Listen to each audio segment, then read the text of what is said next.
There we go. Hey, guys and gals and everybody. Welcome to my live stream. And I just thought I would do one this week. And I know my guest, as you can see right there, Jim, he's been very, very busy this week. He's been, as he says, he's on a tour of some of the best channels in the world. And so, yeah, I'm honored to have Mr. Jim from Jim's Movie Channel there to my, I guess that would be my right, or possibly your left, however you're viewing this. So, how you doing there, Jim? I'm doing good, Mike. Thanks a lot for having me, buddy. It's always good to Yeah, talk to you. yeah, no problem, man. I just, like I was saying before it started, I just kind of starting just doing a little, trying to do live streams, just kind of do my own thing and just, I don't know, just do something. And sometimes it turns out pretty good, Yeah. but don't kill me, everybody. I'm gonna try to keep up with questions, and we're gonna go back and forth, and we're just gonna wing this and keep it loose, like I like it, just kind of loose. And so already in our chat, we got Mr. Dan, we got Greg Brewer. He's up in here. Hey guys, how y'all doing? And What's up, guys? yeah, quickly, well, not quickly. Well, or Jim, like, so tell me what's been going on with you. It's like some of the channels you've been on this week, because you can go, should be able to go back and check those out if anybody's interested. Yeah, it's been kind of a crazy week. Like I told you, I kind of did a hiatus. I'm on a hiatus from my own channel, but Mhm. I was on with Larry a couple of weeks ago, and I told people that I'd still be willing to show up as a guest on people's live streams if they wanted. And my God, people definitely took that ball and ran with it because Yeah, let's yeah. see. So far this week, Monday I was on with Ollie at Ollie Loves Films over in the UK. Tuesday I was on with Gareth over at Video Tasties doing the Playboy After Dark commentary, which was a lot of fun. That was a blast.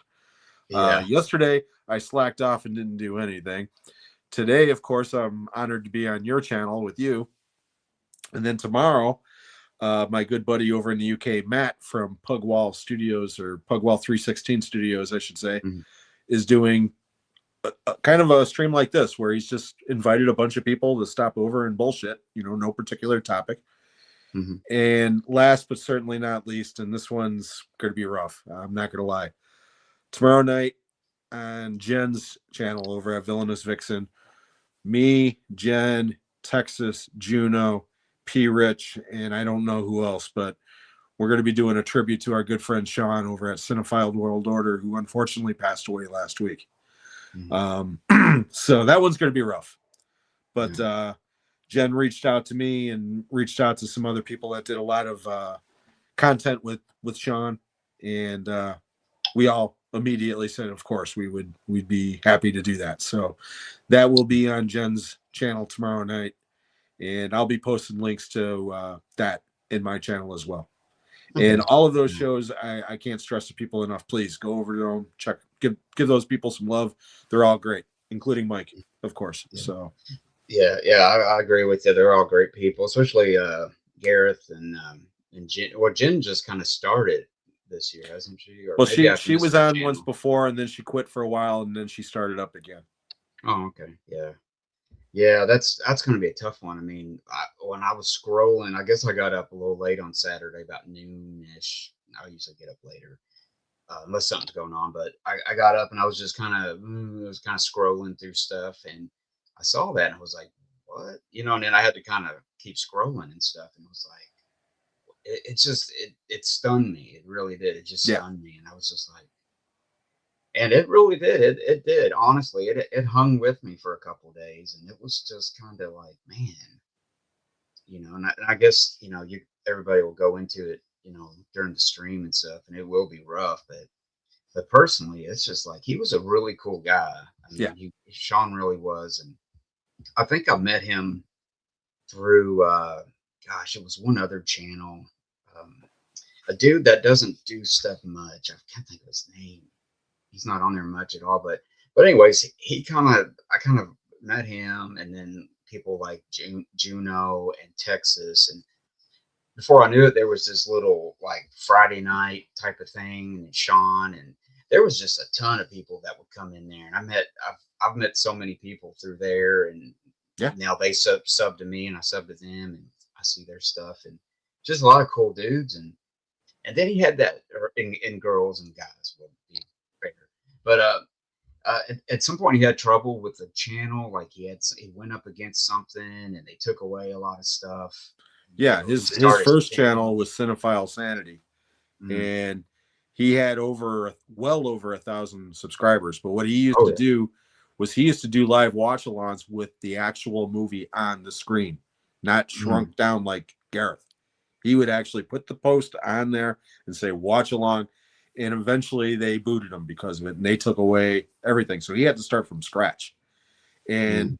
I Yeah. put a, I actually did a little video on my channel when it happened, saying, "Hey, please go over there and show him, the YouTube screwed him and this and that and the other." And he did. He had to start from scratch, but the way that he told me, we talked about it. He said that he wasn't really upset about getting everything taken or the channel getting shut down because he knew he was playing with fire, Mm. but he was really upset about losing all the content that had nothing to do with that sort of shit that he couldn't replace.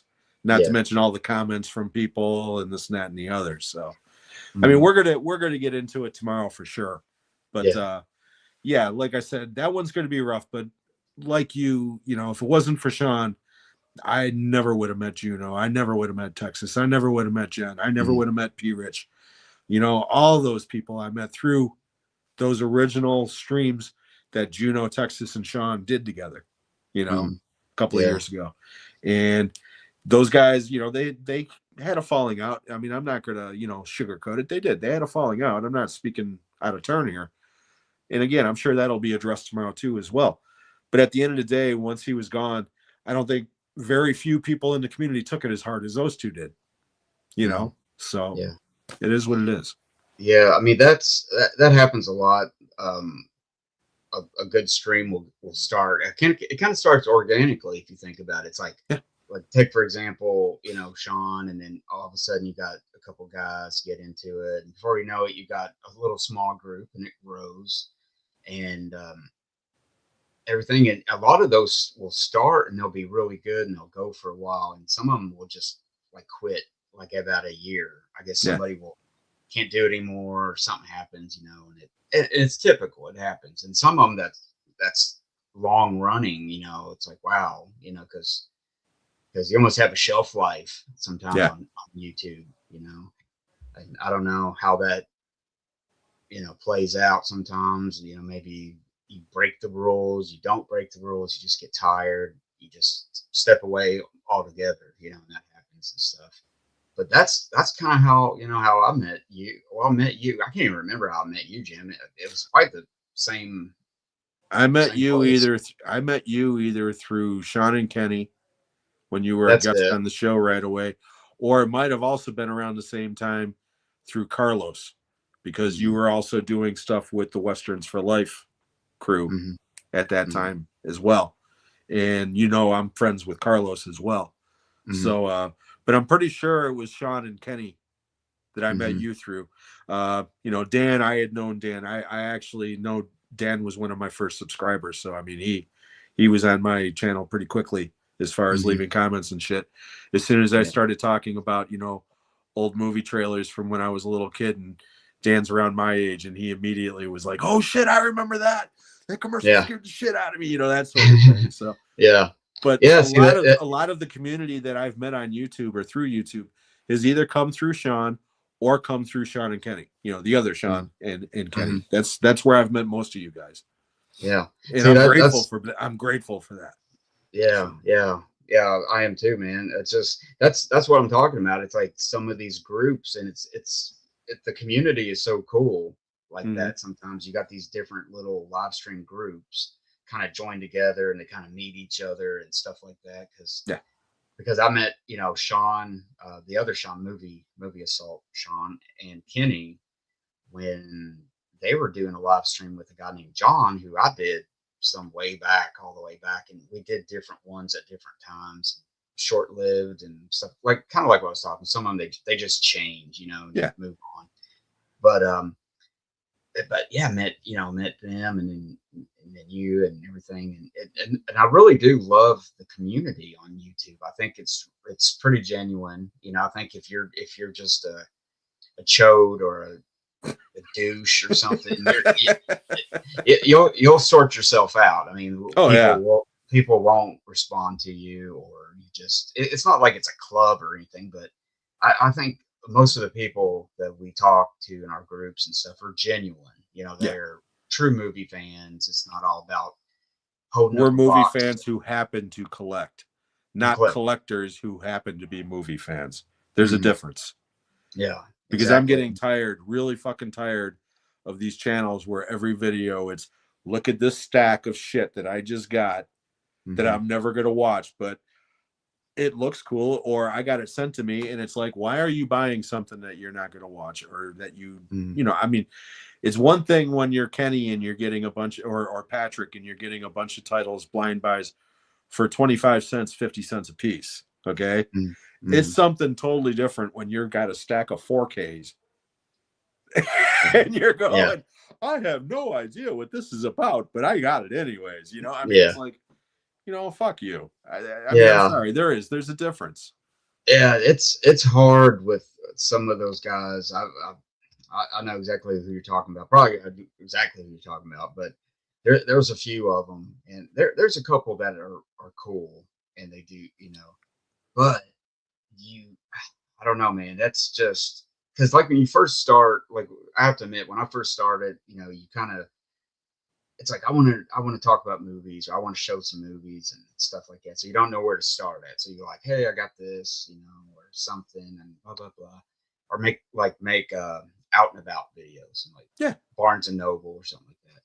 But after a while, it gets kind of old because it's like, okay, I'm gonna go to the dollar store again, and Yeah. it's like what I was running into was the same old crap. They weren't getting anything, and it's just boring. It was boring to me, so I know nobody else, So you can only do that for so long, if you're a real fan of movies and stuff, because I don't want to see that, after, you Yeah. know.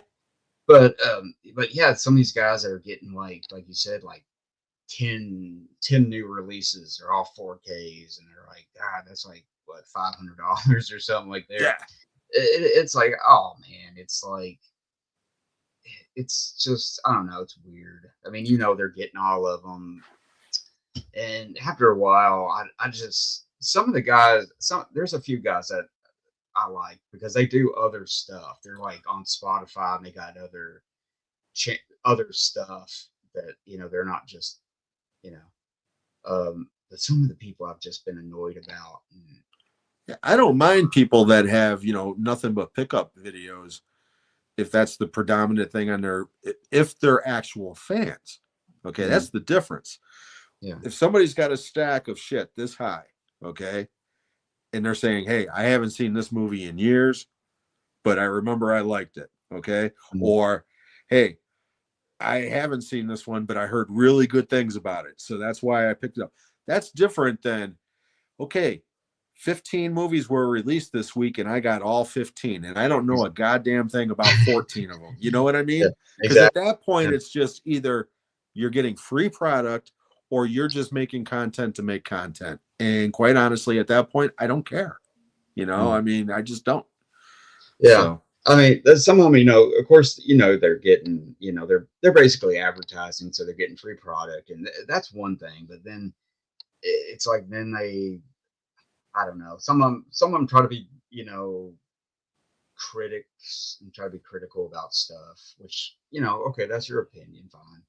But I don't know, I can take them or leave them. Some of them, but for the most part, they're just kind of, I don't know, kind of annoying. It's just kind of annoying, because I don't know who does that. yeah.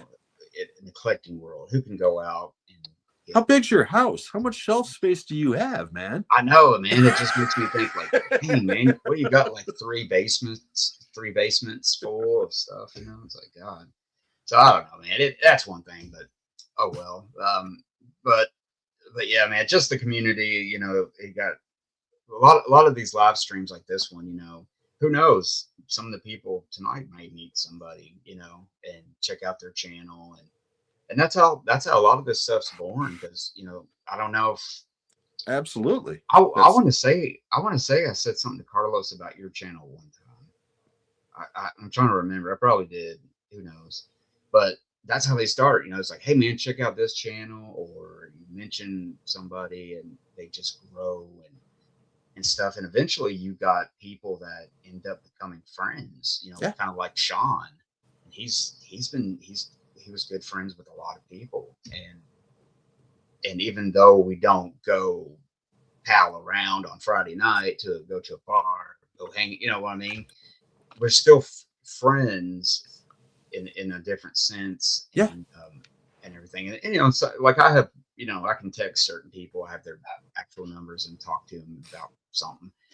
You know, and that's cool. And because especially when you get older, you know, of course you're not going to run around every day or something. You know, so you got some friends like that and text and talk to. And it's kind of cool. And I like-minded people, and it's really Shit, man, neat. I talk to you guys more than I talk to my family. Yeah, That's one of the reasons why sometimes. I got to take a step back. Yeah, yeah. It's like I got sons that are like, you know, 20 and almost 21, and one's at college, and one's in his room all the time gaming and stuff. So I don't talk to him much, and then my wife works half the time, and you know, so yeah, I'm on here a lot, chatting with people and stuff. But yeah, man, just I don't know, man. It's just rough. I mean, I think since I've been a YouTuber, I've seen at least three people I've known pass. And Yeah. recently, last year, a guy named Caveman. I don't know if you've met him. I never met him, but I know of him. He used to every live show he would pop in and always say, leave a like and subscribe, Mm-hmm. that sort of thing. Mm-hmm. So yeah, I knew of him, but Yeah, unfortunately never actually talked to him per se. yeah, yeah. He actually lives a little south from where I live, and we kind of talked a few times, like, hey man, we want to meet up at Walmart one day on new release day and just kind of walk around, talk, maybe get, you know, coffee or something, and just hang out for a minute. And it was kind of cool. And unfortunately, you know, scheduling couldn't do it, you know. But yeah, that just shocked me because he wasn't much older. You know, I'm going to be 50 this year, and he couldn't have been more than a couple years older than me. And then you know, Sean was 40, 43. 42, Yeah. 43. Yeah, so it's just like, man, there's just I don't know. It's just you get used to some people, and it's a shock. It's just like anything. It's a shock, and I know you Yeah. guys will talk about it and give him a good tribute and stuff because Yeah. Like I said, just tomorrow's going to be interesting. It's, yeah. there people are going to be laying odds who's going to start crying first, So Hmm. it's even money on me and Jen. So, Yeah, definitely. Yeah, because he was cool, and you know we all have our problems and stuff, and just it's just I don't know, like man. I told Jen, there was things about the guy that I loved. There was things I liked about the guy that I did not like at all. But he was a good guy. He wasn't a saint. There's a difference. Hmm. But at his heart, I know for a fact he was a good guy. Yeah, So yeah, yeah. Some people you can tell sometimes. I've kind of got uh, I always tell my wife this. I have like a built-in bullshit detector sometimes when I first time I meet somebody, and sometimes you can tell. Sometimes I've been wrong, of course, but sometimes you and just you know he just seemed like he had a good heart, yeah, and but anyways, man, I'll just change the subject because tomorrow night's going to be a big that's going to be a big thing, and it's going to be yeah, emotional, and yeah, I want everybody that's watching, if they can, to turn out and just yeah. Like I said, say a few words. it's going to be rough, but it would be really great if people did show up just to show their support. Yeah, yeah. Well, touch on these comments before I get too far behind. Sarah Presswood has turned up. Hey, Hi, Sarah, how Sarah. you doing? And let's see, we got Jeff 101. Oh, Bronson's in the Bronson. house, What's up, Jeff? and we got Kenny, Mr. Kenny himself. He's here. Your Majesty. Thank you. Let's see. Oh yeah, maybe I should read some of these things. So everybody was just basically saying hi. Let's see. Oh, Kenny's talking about. Oh yeah, Mon. Sorry, man. I'm trying No, to. you're good. You're Where did good. this begin at? Okay. Mr. Dan was saying, I guess he was agreeing with what you were saying. And sometimes people getting limited editions in the 2,000, 1,000, or 10,000 printed range are real fans are getting deprived if they didn't pre-order. Yeah, because that happens a lot. Like if you don't immediately hop on something, you're going to lose out on Mm-hmm. some of those special editions. I know Carlos did me a real solid when the Arrow Bruce Lee set came out. There was a yellow and a red. And I think the red one was like the hot one or something. Or no, maybe it was the yellow one. And he ended up, that one sold out. And he was like, hey, man, you want this? It's going quick. And he ended up hooking me up with the red one and stuff. And that was a real solid. And yeah, Carlos has done that a few times. He's kind of Carlos hey, is man. awesome. Carlos is one of my favorite people on earth, not just YouTube. He's just a great guy. Yeah, he really is. Yeah, he's super. And but yeah, I think that's what Mr. Dan was talking about there. Jeff's in the house. We're talking about limited collector popcorn buckets. Oh, I missed out on something there. People spending $30 for those fucking things every time they go to the movie theater. It's like it's ridiculous. Yeah. Gino's in the house. Gino Cuddy. Howdy, Mike, and hello to my new friend Jim. Hope all is well. Hello, thank you. All right. Okay, that's about up there. So, what's some Jim? You're always full of info and stuff like that. And I think one time we talked about. I think after Ozzy passed, that we need to get together and just talk music.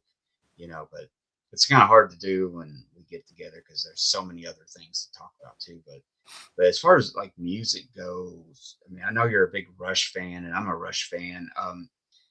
Recently they got the new drummer, and they're going to go out. I mean, what's your thoughts on that? I don't have a problem with it. Okay, if they want to get together and go out and play together, by all means. And if they want to call it Rush, I don't have a problem with that either. Okay, because Neil was the drummer forever, but technically he wasn't the original drummer either. John Retzi was. And they're not going out there trying to be what they were. Okay, my understanding is that this tour is more of like a tribute to Neil more than anything. The problem I got with it is the exorbitant fees they were charging people for tickets. Oh yeah. Because I'm sorry, $800 for ground level and $300 for nosebleed is ridiculous. I don't care who it is. Okay. Now, I've seen Rush 15 times through the years. My first concert, period, was the Signals tour in 1982. It is a 15-year-old drummer right across from Neil and was like in heaven for 2 hours. I was like, that night changed my life, period. It just did. But then I was lucky enough to see him another 14 times all the way through the Snakes and Arrows tour. I didn't see the Time Machine tour, and I didn't see Clockwork Angels or R50, which I wish I could have, or R40 rather. Yeah. I'm good. I don't need to spend that kind of money to see Geddy and Alex, who are now in their pushing 70, okay, and a woman drummer who is fantastic. I'm not diminishing her skills whatsoever, okay? But it's not Neil. Yeah. It's just, as a drummer, that was always the pull for me with Rush. Neil. And then the music with the other two guys was just the cherry and the toppings on the sundae. Oh yeah. You know what I mean? Yeah. I don't know if that makes sense or not. It sounds like I'm saying those other two guys could have been, bums and I wouldn't care. No, that's not the case at all. Those guys are both top musicians in their craft, especially Geddy. Anybody who can play bass, keyboards, and sing at the same time, the way yeah, he does, you know, there you go. yeah, yeah. But it's like when Pantera got back together, okay, with Phil and the bass player whose name escapes me now. Oh, Rex Rex, Brown. thank you. Okay. And those two were from Pantera. So, you know, again, I ain't got no problem. Mm-hmm. I love Zach Wilde and I love the drummer, Mick Brown or whatever, from Charlie Benante from Anthrax. Oh, was it Charlie? Okay, because I thought Yeah. it was Mick Brown from Dokken or some shit. But either way, those guys are great. Okay, don't get me wrong, mm-hmm. but it's not Pantera to me. Mm-hmm.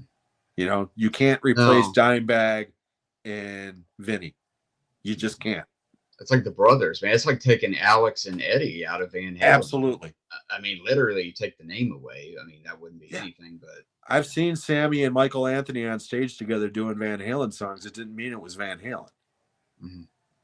You know what I mean? Yeah, yeah. And then like you're saying about Neil. I mean, how many bands, you know, since you've been alive, that the drummer is like almost the centerpiece. He's almost like he's the Jimi Hendrix or the you know, the Ace or somebody that's like popular. You know, sometimes drummers are great, and they're just like, okay, they're the drummer, but the guitarist is who is the popular, or the lead singer is the draw. Yeah, it's like the drummer's the draw in Rush, but Alex and Geddy great too. But like you said, I think Neil was more influential to people than Alex and Geddy. You know, because a lot of people are not saying, well, you know, Geddy Lee is my, you know. Everybody I've ever seen react to Rush for the first time, okay, whether they like it or not, they always say three things. Number one, wow, it's only three guys. Number two, wow, that guy's voice is really high. But every time, holy shit, who's that drummer? Yeah. You know what I mean? Because Neil he was a once in a generation talent. Yeah. You know, he just really loved, you know, the art of drumming. You know, like he went to like Africa or something to learn tribal drumming, and he rode his bicycle through Africa. Yeah. There's a book called The Masked Rider, and it's all about him riding his bike through Africa and listening to the different tribal musics and getting that appreciation and this and that and the other. Because he was a true Renaissance man. I mean, because a lot of people know that he was an incredible drummer, but a lot of people don't realize that he was also their chief lyricist. You know, he wrote 85% of their lyrics. Yeah. And he also wrote novels, and he wrote all kinds of shit. Poetry. I mean, he drove motorcycles, he painted, he did all kinds of shit. He was a Renaissance man. He really was. He was a true brilliant person. I mean, in the 20th century, like you say, a Renaissance man, like just old school. Like he could do a little bit of this and a little bit of that. He was just good at everything. It seemed like. And I mean, I have Ghost Rider, the book, and I have what's that other one? It's more about the band. I can't think of the name of it, but yeah, like he just absorbed it and learned. He was like, even as great as he was, he I think he once said, like, I'm not done learning. I'm still learning. You know, I'm not the master of, you know, everything. It's like I'm still learning and I'm still absorbing all of this, you know. And going into Test for Echo, he completely changed he went back to traditional grip and took lessons from Freddie Gruber, who was one of these Buddy Rich disciples, okay? And spent a year and a half studying with this guy. And at this point, he was already recognized as one of the greatest drummers of all time, but yet he's taking lessons from somebody because he wants to learn and get better and better. Who does that? I know, right? Yeah. I mean, who does that? You know, I mean, it's one thing to practice and practice and practice, okay? But to actually try to learn more and get lessons from somebody, to be that humble to say, you know what, I don't know everything, even though people think that I do, you know? So, I mean, you got to respect that. Oh, yeah. Yeah. It's just, wow. I mean, it's just so much. And like, and you learn from that. You know, it's like it's like he says, I'm still learning, I'm still stuff. And that makes you think. You know, yeah, there's so much stuff out there. You Yeah. know, you can never stop learning, no matter how old you are, and everything. He's just brilliant. And like you said, he did all the writing, most of the writing, chief songwriter, and it's just, I mean, other than say influential drummers, like say Led Zeppelin, but still you had Jimmy Page and you had Robert Plant. But John Bonham was such an Oh influence yeah. on He's on so my many route. drummers. He's on my Mount Rushmore. Yeah. Right next Oh to yeah. Neil. Yeah. Yeah. Definitely. And it's just, you know, and they didn't do a ton of albums, but man, with just what they did was so influential. You Yeah. know, and gosh, I want to think of maybe one more drummer. Maybe it escapes me, but those always tend to come to mind first when I'm thinking about who's a drummer. You know, who's the drummer Yeah, Keith that? Moon was pretty influential. It's just the way he Yeah, played was so off the charts weird. yeah, But what he actually played was very influential, you know. yeah. Uh what's his face? The guy who doesn't get nearly as much love that he should is Ian Pace from Deep Purple.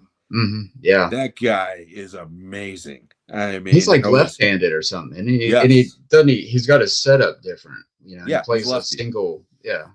And Lars Ulrich has been on record for years saying, you know, that he worships at the feet of him, that that's Mhm. his guy, you know. And I Yeah. saw Deep Purple when I was in high school. Actually, I just graduated from high school when Perfect Strangers came out, and I saw them live, and that was one of the greatest concerts I ever saw because I saw five guys that were truly masters of their instruments. You know, you got Richie Blackmore, Ian Pace, Ian Gillan, whose voice was still phenomenal at that point. Mhm. John Yeah. Glover, who I always thought was a very solid bass player, but John Lord, you know, I've never keyboard players don't do shit for me, okay? Yeah. Unless they're named John Lord, because that John fucking Lord. guy on that Yeah. Hammond And the organ is organ, just, just the organ. You oh know, he my was the master of the god, organ. you know, You I know, mean, and if you heard it, you knew like this has got to be Deep Purple. Like if you don't yeah, recognize it at first, it's like that's John Lord. That's got to be John Lord. yeah, Somebody imitating him. yep, You know. Yeah, I mean, there's a group that I've always loved, and they don't ever get the um, the acclaim that they should have. It's a band called Y&T, what's and that? Y&T, Oh yeah, yeah, Y and T. Yeah, yeah, yesterday and YNT, today, Summertime and Girls. that. Yeah, well, see, that's the thing, I man. know. They get stuck with that, and it's like that's kind of derailed their career. Yeah, I know. But the drummer, but the drummer's, I can't think of his name right off, but he was a big influenced by John Bonham. And they called Yeah, him Thunderfoot. He had the similar uh, thing and stuff. But yeah, man, just um, gosh, I'm getting get all sidetracked here. But yeah, so much to learn from him, and just as I get older, and I still want to learn. You know, I love learning. I'm a big history. I like history a lot and stuff. And it's just like I hope I have a few more years. You know, I know I'm almost 50, but sometimes it's like God. I'm But pushing 60. yeah, still want to learn and still stuff like that. And yeah, and we just gotta you know I don't know where I'm going with this, but you know what I'm saying. But yeah, there's so many good bands and like like Rush and stuff, and I heard recently they're going to re-release the what's the live? Is it no? It's not the live album version. No, It's they're the doing the 40th anniversary, although now it's over 40 years of Grace Under Pressure. that's it. Yeah. It's like the next, because they've been doing these deluxe sets of all those albums and stuff. Mhm. And quite frankly, they already have Grace Under Pressure live on video and on audio. Okay. If they Mhm. came out with, now apparently this new version does have the full concert, which has never been released before. There's a couple of tracks, that people have Mhm. never seen, like Kid Gloves. Okay. Mhm. Which is cool. Mhm. But I got really burned out on those deluxe sets because when they first started doing them, they were putting like really great extra content on there. Like the 2112 reissue had a full concert album from that tour. Excuse me. And it also had a CD full of people doing covers of 2112, including Alice in Chains doing a cover of the song Tears, which I thought was phenomenal. Okay. Yeah, that was a good version. Yeah. And they did the same thing with Hemispheres. They did it with Permanent Waves. And then when Signals came out, I was thinking, okay, please, please, please put out a live version somewhere from that tour, because that was my first concert ever. And they didn't do it. And I know there's concerts in the can somewhere. And with this one, they're doing the same thing. They're just releasing what was already done, just remastered and shit. And it's like, you know what? At a certain point, it becomes a cash grab. Yeah. So I just, you know, again, I don't begrudge anybody for making money, but those guys have gotten, and this is no exaggeration, we're talking thousands of dollars from me through the years. Okay. Between albums and CDs and concerts and t-shirts and baseball hats and everything in between, bumper stickers. I mean, you name it. If it had the word Rush on it, I bought it. Okay. So I'm kind of done. You know what I mean? I'm getting older, and it's like, you know what? I'm kind of done. Well, if they release some sort of live album from this tour, or a Blu-ray or a DVD, I will certainly check it out, and I will probably buy it. Okay, because that's new. It's something that's not repackaged, so I don't have a problem with that. But as far as these reissues and shit, I'm done. Yeah, I think in the beginning, some of those better sets, maybe their excuse, or maybe it's just the excuse in general, that it's too expensive to put out all this stuff and go in there. Maybe they're just like, oh, we don't got the budget, or blah blah blah. But they know it's going to sell big time, you know. Yeah. And dude, if they came out with like, it wouldn't even have to be like high quality. It could be bootleg shit, and they could sell it that way. Okay. If they said, hey, we've got a bunch of footage from the Permanent Waves tour or the Signals tour or one of these other, you know, old ass tours that never got an actual live release for, you trying to tell me that people wouldn't buy that shit? Because Rush hasn't put out anything new in over a decade, and they still have one of the most rabid fan bases there are. You know, like I said, people like me, for the most part, will buy anything if it's got Getty's name on it. I mean, I bought Getty's book the day it came out. You know, I mean, I don't do that shit. Normally, if I buy a book, it's used, you know, blah, blah, blah. No, I spent $30 for that book the day it came out. Just because it had Getty's face on it, you know? I mean, yeah, I haven't got a chance to check that out yet. But that book's great. That book is great, man. Well, it's like Van Halen, man. You know, Van Halen, they've got a ton of stuff in the archives. You know they do, because they would never release anything. They just never put. And every time they put, you see a little thing on YouTube, a little 1982 bootleg or something, just a clip from those early days, that 1980, 81 or something like that. It's, people go bonkers over it because that's what we want to see, and you know they got stuff out there. Fair Warning is on. They've got a recording of Fair Warning concert somewhere, because every video from that album is live video. Yeah. So This Is Love and Unchained are both live videos. They didn't just fill up an auditorium full of people and record those two videos. That was concert footage. Yeah. Well, they had those venues back then where they would have the big teleprompters, you know. I think they're mostly out on the East Coast, but there would be bootlegs of those floating around and stuff. And same thing with Led Zeppelin. You know, I want to see an Earl's Court, the complete 1975 performance. You know, the whole show put out, and there's even a Jimi Hendrix at Earl's Court, and they've never put out an actual, you know, official release of it. And see, Jimi Hendrix, man, I mean, his family runs the archives now, and they put out so much of his stuff. They just keep putting out, and I can't keep up with all of it, you know. And you know, there's some of that stuff there, and I Yeah, don't know, man. The Zeppelin Earl's Court thing. I know that they had part of that concert on that box set Mhm. that they had way back when, because I own that. Yeah, Because Nebworth is on there as well, yeah. from In Through the Outdoor. But I know what you're talking about. I wish they would release that whole concert. That would have been Mhm. Yeah. phenomenal. See, and like the long form video nowadays, I'm not sure where it's at anymore because that was, up until like, I don't know, I wouldn't say 2013, 14 or something.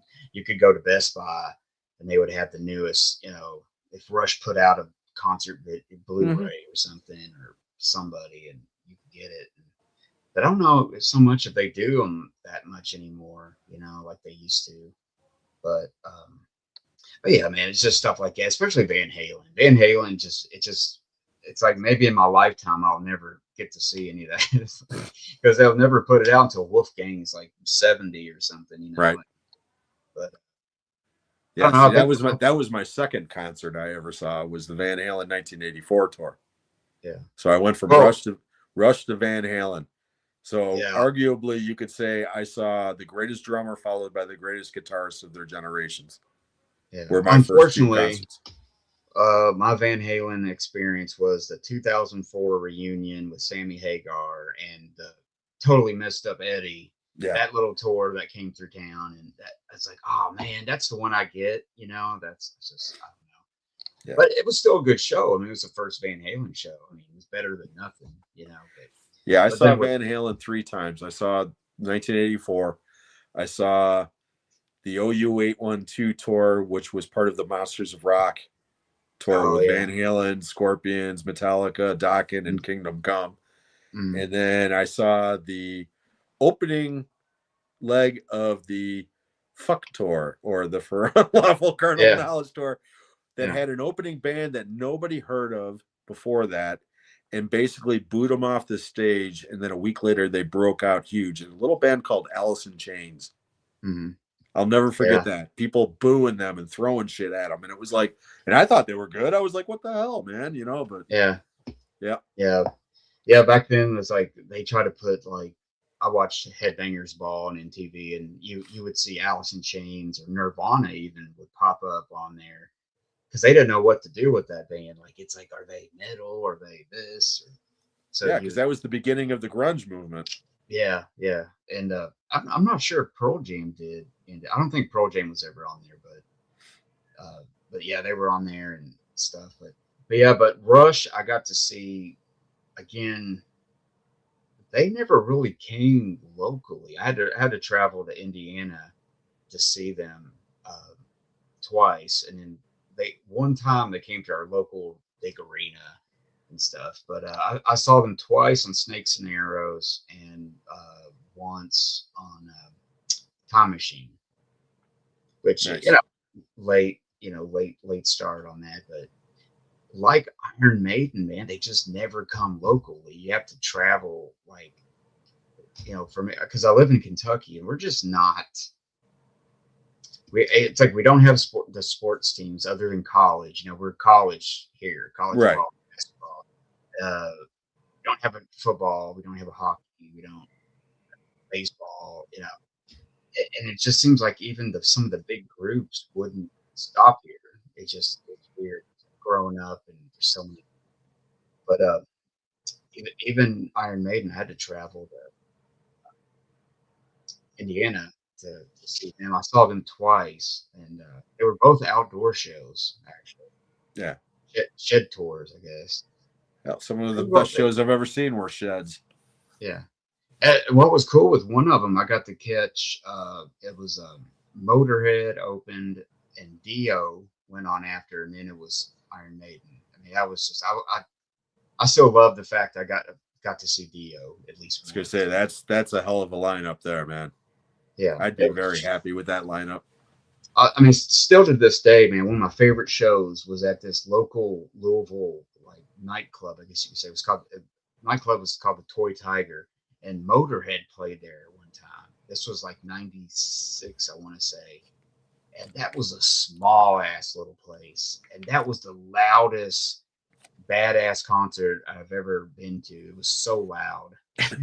They just like rattling the place. It was just But yeah, I got to see Motorhead twice and stuff. So I saw Robert Plant on the Now and Zen tour. So we're talking 88, I think, 87, 88, somewhere around there.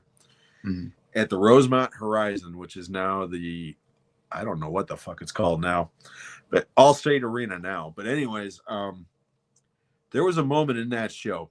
We were on the main floor, but we were all the way towards the back. Okay. So we're talking a good 50 yards from the actual stage. Okay.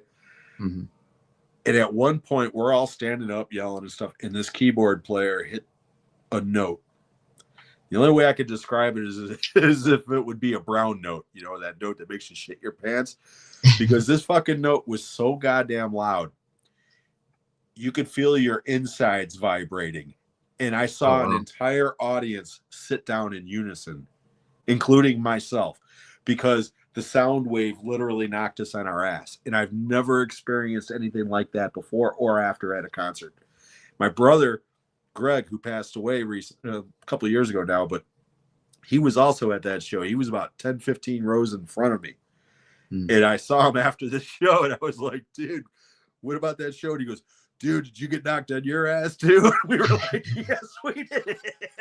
Those are some of the best shows, you know. Never experienced anything like it before.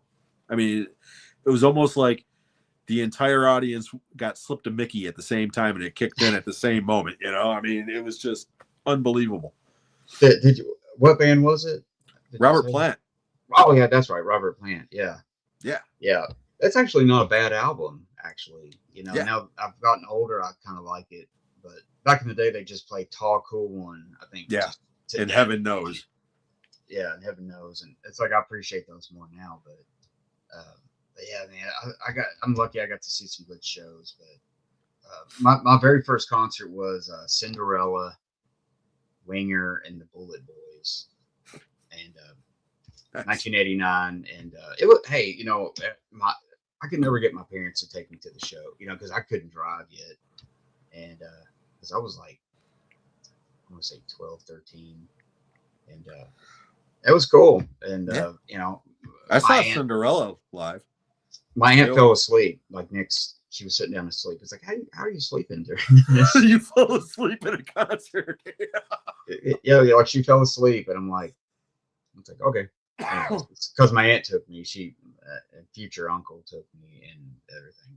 But she wasn't a rock fan at all. So I was lucky. But I don't know. I'm gonna catch up on some of these. Yeah, that's cool. Let me see here. We got it's Sarah saying hi to everybody. We got Gino. Oh, wait a minute. Going too fast here.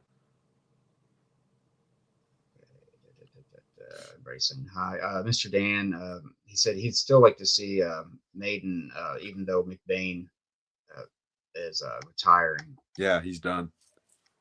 Yeah, they're touring now, aren't they? Yeah. Or something. Yeah, it's like who did they? I can't remember who they got as a replacement. I don't remember off the top of my head. Yeah, I don't either. And yeah, he wants to still see him. Gino says to give you an idea of how ridiculous the Rush tickets are. I'm going to see the Temptations in the Four Tops next Friday. Sorry. Next Friday, and I only spent $41 plus Ticketmaster fees, which is, man, that's real cheap, Gino. Hey, if any of those guys are original members, that's awesome. Yeah, they've been around. Because I know Leonard Skinner's torn, and they don't have any original members anymore. I know, man. That's crazy. That's just, I don't know how they. I don't know. Well, even Kiss says they want to still have like complete replacements carry on, but I don't know about that's called a cover band. Yeah, a cover band. Yeah. I mean, it was bad enough it was half a cover band. I don't know. I never did like the whole Ace and the other guys in makeup, you know. Bruce Kulick and Vinnie Vincent and every other guy that they ever used. Yeah, I gave up on Kiss as soon as I Was Made for Loving You came out. The second I heard that song, I was like, I'm done. Yeah. Well, see, I discovered them in probably like '85 at the height of their, glam look and stuff. Yeah. Tears are falling and stuff like that. Yeah. By that point, I was already out of high school and was like, I'm done with that shit, Let's see Whereas when what I it was a says. little kid, they were like the coolest thing on earth. Oh yeah, I mean, Kiss you know, influenced so many people, man. It's insane. Kenny my says that. grandmother was convinced I was going to hell because I had Kiss posters on my walls and shit. I mean, convinced. She might be right. Oh man, I had a good buddy, and he had an older sister, like just whole lot older than him, and we were in a room. I think it was like a spare bedroom and stuff. We were in there just doing something. All of a sudden, we find her stash of Kiss records. It was a big old stack of them. I'm like, oh man, this was like 1987 or something. So it was still pretty damn cool, And I was like, ask your mom if I can have these or something. And she immediately took those and like did something with them. And she probably threw them all away. And I was just like, oh man, because she was like that, like going to hell, and stuff. So it was horrible. Some of those old Kiss records are still awesome. They still hold up. Yeah. Destroyer's a great album. I don't care what anybody says. Yeah, I like it. Yeah, I do think my Rock and Roll Over might be my favorite. That's probably my second favorite behind Destroyer. Yeah. It says here that Kenny says that you hate women for some reason. Ban him. I hate women. Kenny, I don't know if that's something between you two. I love women. Unless you. Oh, wait a minute. He might be talking about the Playboy After Dark thing yesterday with Garrett. Oh yeah. Because at one point somebody was like, has anybody heard a single woman speak yet on this thing? And I was like, well, no, that was back in the good old days when women were better seen and not heard. Yeah. I mean, think about that. That show. I mean, I know I've seen like one episode, like online or something, but that was, even for its time, that was a pretty cool type of show. What was it, like late night or something? Or Yeah. Like later. It's like the midnight hour, and they're all just sitting around drinking, smoking, and listening to Sammy Davis Jr. sing song after song after song. It was like, Jesus Christ, Sammy, how many songs you got? Johnny Mathis sweating. Yeah, I kept on making comments to Johnny Mathis was obviously coked out of his mind because nobody sweats that much. Yeah, I'll have to go back and watch that episode. Kenny also said Jim's waiting on a CNC Music Factory reunion. Everybody dance now. Greg said that Eddie and Alex were both amazing live. Yeah. Then Kenny's talking to Greg when Roth got back in 2007. They were still using Michael Anthony's backing vocals to help Woofy. That's just it. Okay, you could replace those. Kenny brings up a great point about Van Halen. You could replace those bass lines. Okay, nothing against Wolfie. Okay, it's not his fault. All right, but for years we'd listen to those albums and we were convinced that high pitch background voice was Eddie, and no, it was Michael. I didn't know that until way after the fact. So, and I still think one of the things that made Van Halen so great on those early albums was the harmonies. The vocal harmonies. Because David Lee Roth is a great frontman. He was never a great singer. You know what I mean? That's why, like, live, he supposedly, like, because I never got to hear him live, but they said he wasn't as good. He would forget lyrics and just kind of go off script a little bit. But yeah, Eddie did have a partial part of that harmony, but it was all Michael though. But Michael had that high pitch.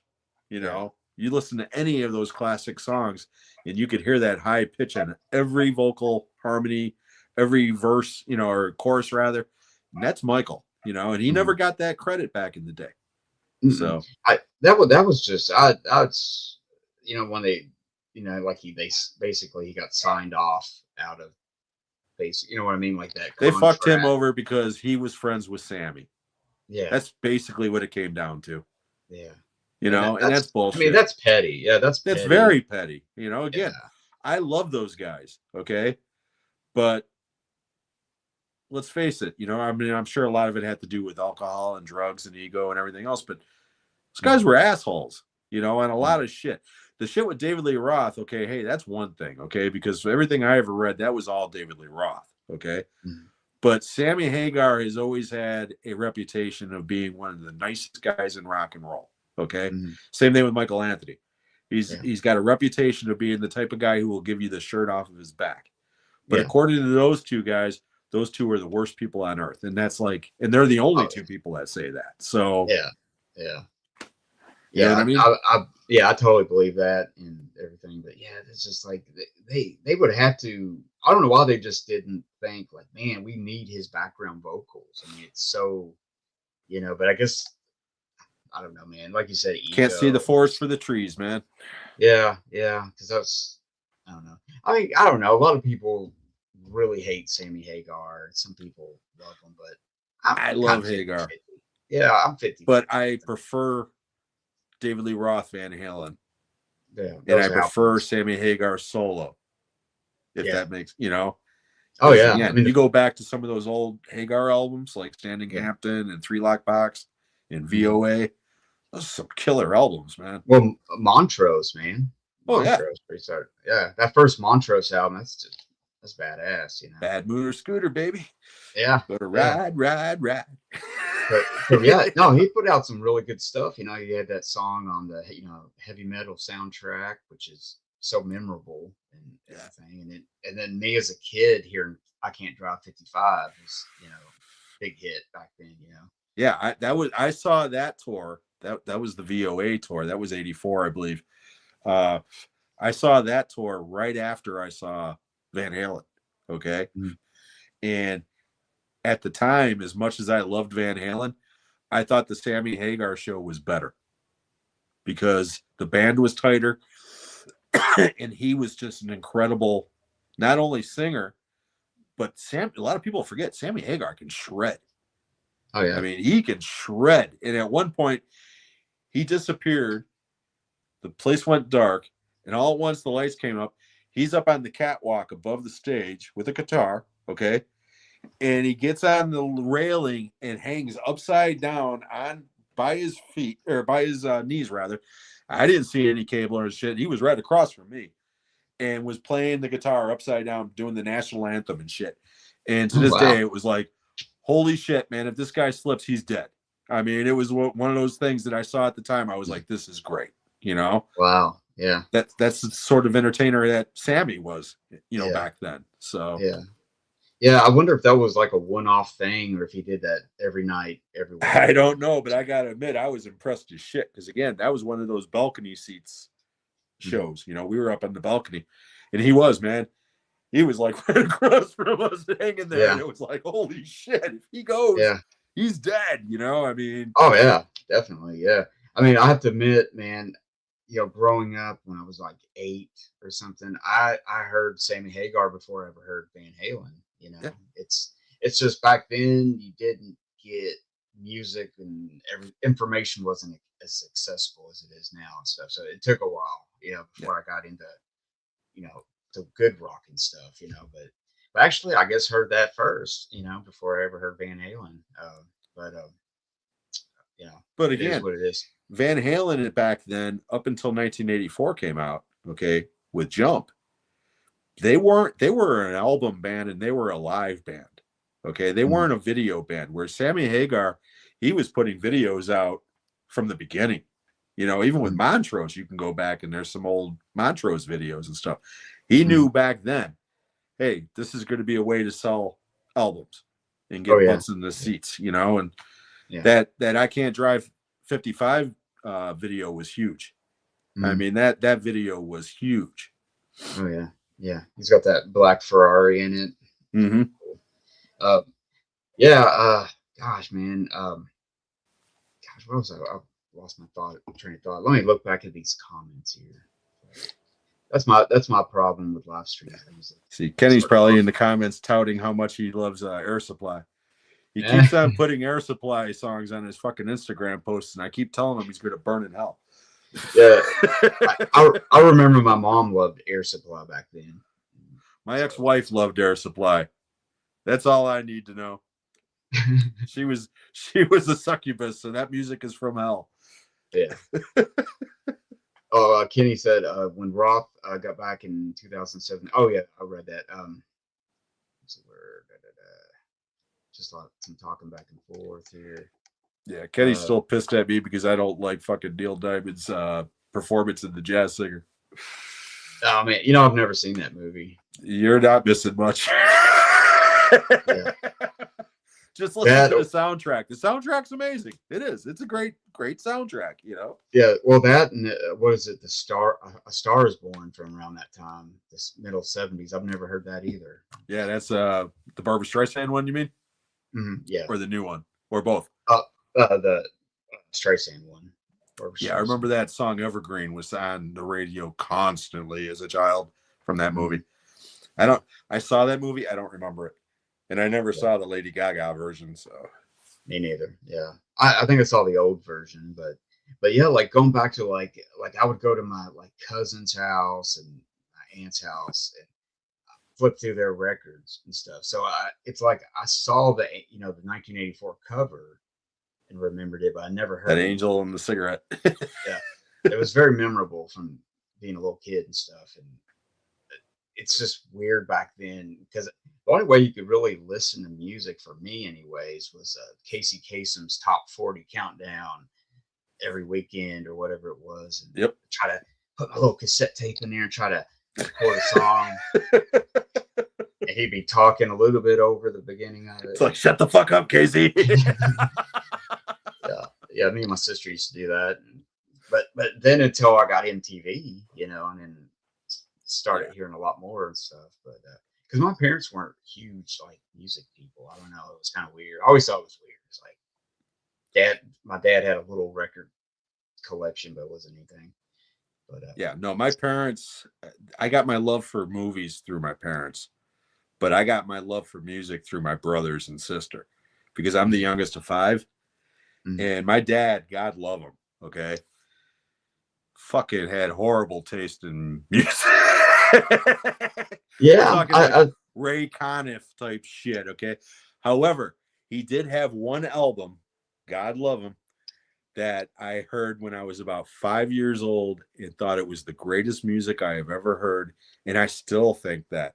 And that is the soundtrack for the Good, the Bad, and the Ugly from wow. Marconi. He had the actual vinyl album. And wow, I listened to that constantly when I was real small. I mean, I knew that music before I knew the movie because I didn't see the movie until I was like 10 or 11. But I heard that music when I was like 5 or 6 and immediately, Yeah, that was just cool when you were a little kid. And well, I'd have to admit, my dad actually had better 8-tracks in his collection, like Rod Stewart, that pink looking album. What do you call it? I think it was a greatest hits thing. He had like the Eagles and just different little things. And one I really liked, I know, is Billy Joel's Glass Houses album. Oh yeah, that 8-track, and I love playing that thing. Man. I had that cassette. Oh yeah. He had the 8-track, and it was like, and somehow or another they picked up from a yard sale or somebody gave it to him. It was Kiss Double Platinum on 8-track. I had that on vinyl. Yeah, what was cool about that one, if Sean happens to be in the chat tonight, he'll remember this. You opened it up because it was double platinum. You opened it up and it had like pictures of the 4 guys, and it was like a silver platinum type finish, but it was also fuzzy. You could like feel like a slight fuzz effect on the actual word Kiss across the top. I mean, it was weird, but I played the shit out of that album. Yeah, I actually have it on vinyl. It's an old edition, but I need to pull it out and see if that's like that. Rub your album, dude. Yeah, it's a rough copy, but it still should be, you can still tell, yeah, and everything. But yeah, for some reason, and that was like a double 8-track, so it was only part of the album. so until years later, I got to listen to the other parts and stuff. I had the one that had like Black Diamond and stuff like that on there, She and stuff. And I don't know. It's weird. Like when I was a little kid, you just get these little pieces of stuff, you know. Like nowadays, you just have everything. But yeah, back then it was just little bits in this and that. Let's see. Sarah here says it's her 3-year YouTube anniversary. Happy anniversary, Sarah. Yeah. Happy anniversary there, Sarah. And yeah, they were just kind of talking in the comments. Kenny said that his first concert was the Bridge tour with Billy Joel. Nice. Jim, and he also said that you're a big Color Me Bad fan too. Also, trolling. He's doing an awful lot of crap talking tonight, man. You said Kenny trolling across the USA. It's all right, Kenny. Laugh it up, chucklehead. I'll get even with you on Tuesday. Yeah, y'all got a show coming up. Yeah. Yeah. Greg's another love story one. Oh yeah, yeah. Greg said that his favorite album is "Women and Children First" from Van Halen. I think that's probably their most underrated album from that classic lineup. Yeah, I like number 2. I mean, number 1 is the classic one. You got all the hits and stuff. I usually never listen to it much. I usually go number 2, "Women and Children First," and actually, "Fair Warning." Fair Warning is fucking, or not fair. Oh, "Diver Down" is what I'm thinking of. "Diver Down" is actually kind of coming around to a little bit more. Too many covers on that album, though. Yeah, but I love "The Intruder." Oh yeah, segues into "Pretty Woman." I love that, man. It's just such a pretty badass. That's the best cover on there, mainly because of that intro, and I like all of the original songs on that album. You know, Cathedral and Full Bug and a couple other songs are great. But the main problem I've got with that album, and I had a problem with it when I was a kid. Not only is it full of covers, it's short as hell. Each side is like 12 minutes long. Yeah. I mean, even with the cassette, it was like, holy shit, man, it's over already. I mean, yeah, it's barely 30 minutes long. Yeah. It's almost an EP. It should have been almost like an EP or something. But that was them just trying to. They ran out of shit, and they were all, like, let's just crank something out and get back out on the road. That's really all it was. Yeah. That's the because that's definitely the weakest of the David Lee Roth albums as far as I'm concerned. Although 1984, everybody loves Jump. I hate that fucking song. I've always hated that song, and I really hate that song since the Cubs decided to use it as their theme song for the last 40 years because I fucking hate the Cubs. Yeah, I have to admit, that's not one of my. I love those deep tracks on 84, like House of Pain and Drop Dead Legs is awesome. House of Pain's awesome. Yeah. Top Jimmy, he's the king. Jim. Yeah. My friends would always do that shit in high school when that song came out, with that album, because that was, again, my senior year of high school. They'd sneak up behind me. Oh, Jimmy! At the end of it, they'd be like, fuck off. Yeah. Let's see here. Greg's, everybody's basically saying, Kenny says 5150 is his favorite Van Halen album. I like 5150, but I think I prefer OU81 too. Oh, really? Yeah, believe it or not. Which a lot of people don't like that album at all, but I do. It's not bad, actually. I like the deep cuts. I don't like the finish what you started and so good or whatever. But Black and Blue is still a killer fucking song, man. That's what I was gonna say. Yeah, Sucker in a 3-Piece is a good song. Cabo Wabo is a good song.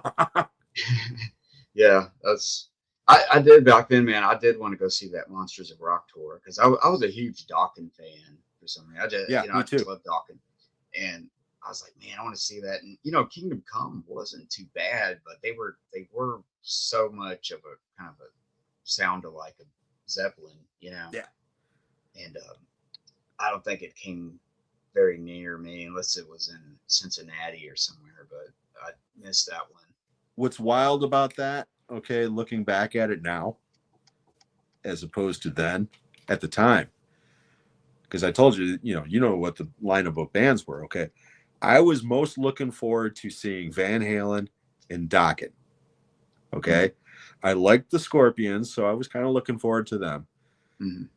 Did not like Metallica at all because I didn't really know them at that point. I just thought I had it in my head that they were just one of these dun dun dun dun dun dun dun dun, and that's all they played. Okay, not realizing that there was more to it than that. And Kingdom Come at the time I thought was just a Zeppelin clone. Okay, by the time the show was over, Van Halen was good. Kingdom Come was surprisingly good. Metallica was very good. Dokken was fucking horrible, okay, because they were on drugs. But the Scorpions were flawless. They kicked every form of it. Out of the 5 bands, they were head and shoulders above everybody, and I wasn't expecting that. And from that moment on, I was like, I'm a Scorpions fan now, man. And I went all the way back, I believe it, man. And all those other, earlier ones. Because at that point, I just knew the Scorpions from like Blackout album and Love at First Sting, and all the videos that they were bombarding MTV with. And I didn't realize, you go back to those old ass Scorpions albums, man, they kick ass. Those guys were fucking rocking. I mean, big time. Oh yeah, big time. Yeah. When I saw I saw them once, and it was back in, I want to say 2010 or something like that. And I saw them at the Bridgestone Arena in Nashville, and they had so much energy the whole time. They had these part of the stage went way out into the audience, and it was just like Rudolph Schenker's just running, man. They had so much energy. That was like one of the, just like you said, flawless concert. And Rat actually opened up for him. Nice. Yeah, that was a good lineup they had at that point. They had Warren DeMartini and Carlos from Quiet Riot. Oh, okay, I know who you're talking about. Yeah, and then they had Bobby Blotzer, and I think the bass player was the other guy, but they had put out that one album. They got back together, kind of put that one album out, Infestation, and that's a good album. Yeah, it's not bad. And, that was a good lineup, and because I always liked Warren DeMartini myself. I always thought he was kind of underrated. He was definitely an underrated player, in my opinion. Yeah, him and J.K. Lee. That's another band that I only saw once, okay? But it was the Out of the Cellar tour, okay, when they were young and hungry. And they opened for Billy Squier, who was on the Rock Me Tonight tour, okay? So you had, and you could see it on stage. You got one band that is just going, and you got another guy going at the same time, Yeah. And I still like Billy Squier, okay? I'm not shitting on Billy Squier at all. But fucking Rat was amazing. And very few times in my life have I gone to a show where the opener blows the headliner off the stage. And that was definitely one of them. That's the only time I got to see Rat, though, Oh, yeah. But to be fair, that's also that one, Invasion of Your Privacy, and the one that you just mentioned, Infestation, to me are like the 3 best Rat albums. There's a lot of other albums that are like hit and miss. There's some good songs on them, but then there's also a lot of crap on there, filler type songs. Out of the Cellar, every song on that album is great. Oh yeah.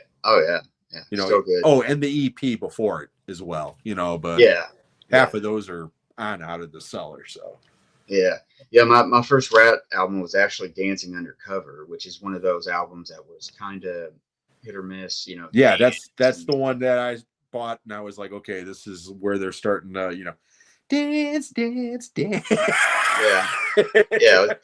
and the other songs were pretty good on there, but there was like 2 or 3 like filler songs. I can't even remember. They're just so filler.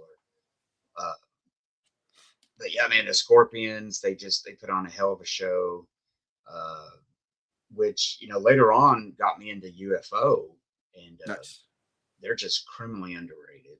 Yeah. UFO, Michael Schenker, and uh, those They did albums. lots of shows with Rush back in the day.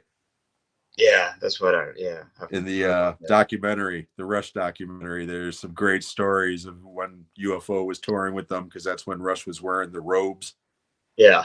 It at one point the UFO guys went in front of Getty's set up, and they fucking they nailed some slippers to the floor, to the Oh stage. yeah. So they were Yeah. like, because they called them Glee instead Oh of yeah. Getty I was Lee, it trying to was think of Glee. it. Yeah. Yeah, Yeah. and it was like, there's your slippers to go with your robe, Glee. It's just, Yeah. I mean, that's awesome. Yeah. That was great. That's a great documentary. I love that movie so much. Yeah. Man, we're talking a lot about music tonight. Hope everybody's. That's good, cool. because me and you have been talking about doing something along these lines for literally at least a year. Well, It's been a Jim, while. yeah. You seem like an older brother kind of person. I've had some. That's I've cool. known. I'll totally accept that. You know what I mean? Like the older brother always had the cool stuff. The cooler albums, and like don't touch my shit. Or My something. brother Greg, okay, because my brother Greg was 7 years older than me. Okay, I'm 8 years older than you. Okay, so, and my brother Greg is the one that introduced me to a lot of these bands when I was young, because he would join the Columbia House, get 13 albums for a penny, and then never buy the first album until they stopped sending them, and then 6 months later send in another one, and they would never recheck. And I mean, he must have gotten 50 fucking albums that way through the years. But anyways, he's the one that, and again, when I mentioned some of these bands, some people might roll their eyes and go, oh my God, but you got to remember the time frame I'm talking about. We're talking like late 70s. Okay. So mid to late 70s, he introduced me to bands like Alice Cooper, Aerosmith, Grand Funk, REO Speedwagon before they turned into a pussy band, Chicago before they turned into a pussy band, Zeppelin, Blue Oyster Cult, Black Sabbath. I mean, the bands go, the names go on and on and on and on and on. For my sister, I got the glam shit at the time, David Bowie, The Sweet, stuff along those lines. Okay. My brother John, who was closest to me in age, he basically listened to whatever was on the radio. He didn't really give a shit. My oldest brother, on the other hand, Kenny would love him, okay? Because, yeah, that's the mailman's kid as far as I'm concerned. I love the guy, but his favorite artist growing up was like Dan Fogelberg and Air Supply and that sort of shit. And it would be like, dude, and I know why. You're listening to his music because the chicks listen to it. They'll think you're sensitive and you're trying to bang all the women in the neighborhood. Quite honestly, it worked. The guy got more ass than a toilet seat. But but again, my parents were all about movies. My brothers, especially Greg, it was all about music. So it was a nice little blend. Not to mention that was also around the time that I was starting to get into the school band, picking up that pair of drumsticks for the first time. And I heard Hocus Pocus by Focus for the first time. Thought the yodeling was funny as hell, but the drums, there's all those little drum solos in that song. It immediately made me want to play drums. It just did. It was just one of those epiphany moments, where you're a kid sitting in the back seat and all at once it's like, boom, I want to do that someday. That sort of thing. Just I don't know, man. So I've known a few like cousins and stuff, and like I'm the oldest. It was just me and my sister, and she's like 2 years younger. But so I didn't really have an older brother. So I had a few cousins, and they were like that. They seemed like they had the albums, they had the video system, stuff like that, Ataris and stuff, and it was just like seeing like going through stuff, and you see like Rush, like seeing the uh 1983 album. What? Signals? Signals. Seeing Signals, like the cover and stuff, and just like, what is this? You know, like, who is this? I've never heard them. You know, just Why is looking there at a that. dog pissing on a fire hydrant? Yeah. It's like comic books and stuff, you know, and like different things. And it was just like, wow, this is cool. You know, like just older brother stuff, you know, like fucking snakes and shit in cages and just, you know, like stuff I couldn't have, you know, like I didn't really think about having a snake, but it was just like, okay. But, you know, just that kind of stuff. But yeah, you got kind of the older type of brother stuff because you're into those bands, you know. I'll accept that as a compliment. Yeah, that's cool. That's cool. If somebody said that about me, I'd be like, yeah, hell yeah. Yeah, no, I've got a lot of younger friends, and they've been calling me Gray Bush ever since fucking Grandma's Boy came out because of the character in that. All the younger people are always calling him Gray Bush, so it's been like a running joke since I was like in my 30s at the time when that movie came out. It's like, fuck you, I ain't got no gray in my bush. Well, there you go. Yeah, me too. It's just like, I started going gray when I was 17, believe it or not. And I started going bald when I was like 23, so yeah, I'd take the gray if I had your hairline. Yeah, I still got my hair. I mean, my dad's balding, but I guess you get it from your mom's side. I've heard, but I don't know. Everybody in my family is going balding, basically. I mean, not my sister, but you know, all my brothers. It's more or less, you can see it in stages. Yeah, I accepted it years ago. Yeah, I mean, I'm fine. I'm fine with gray hair. It's cool. I mean, even if I was losing my hair, I would just. Chicks dig gray hair. It's dignified. This, on the other hand, you know, there's nothing dignified about flesh tone. But I'm not doing the spray tone or buying pills or all the other bullshit. It's like, you know what? That's just vanity. Accept your lot in life and be done with it, you know? Yeah, like the hair club for men. Like, you always would see those commercials growing up, and it's like the guy jumping in the pool. And they're showing like they sew it in your hair. It's like you're little and you're thinking like, wow, does that work? It's like a mystery that it's never been solved. It's like, does that really work? Well, Jim Jeffries, you ever watch Jim Jeffries or ever listen to Jim Jeffries, the Australian comic? I don't know. I don't think so. He's a very, very funny guy. Okay, but about the time that the Will Smith thing came out, where he slapped Chris Rock because Chris Rock made a joke about bald. Oh yeah, Jada Pinkett. He got up there and he was like, you know what? Fuck Jada Pinkett Smith and fuck her bald ass head. I've got zero sympathy because here's the deal. Women can wear wigs and nobody would give a shit. They can put a wig on a full head of hair and people think they're just having fun. Whereas if a man tries to cover up his baldness in any way, he's considered a loser by society. And it was like, I'm listening to this and I'm like, you know what? The guy's got a fucking point. He's like, you can't pick on anything anymore except for bald men. It is literally the only thing that you can make fun of these days that people won't get offended about. But if you pick on a bald woman, you're this, and that, and the other, and, you know, this, and that, and the other, you know, but it's like, he's like, at the end of the day, wigs for everyone or wigs for no one. Same thing with like extensions and everything else. If you can't grow it, you can't fucking have it. He just goes out in this long spiel, and it was like, you know what? He's got a point. You know, I mean, I'm bald, and you know, he goes, if a woman loses her hair, they call her brave. And then he walks over to this guy and he goes, sir, has anybody ever called you brave? That's why, like, no respect.